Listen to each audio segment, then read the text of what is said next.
sibuyas, kamatis, luya, sili, tulingan,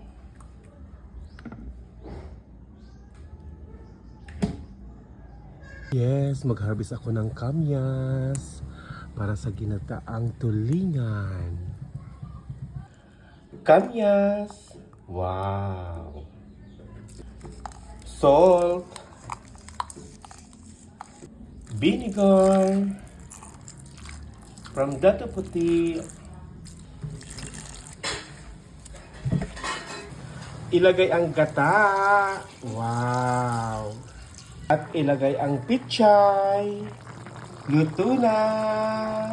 Ginataang tulingan na may pichay.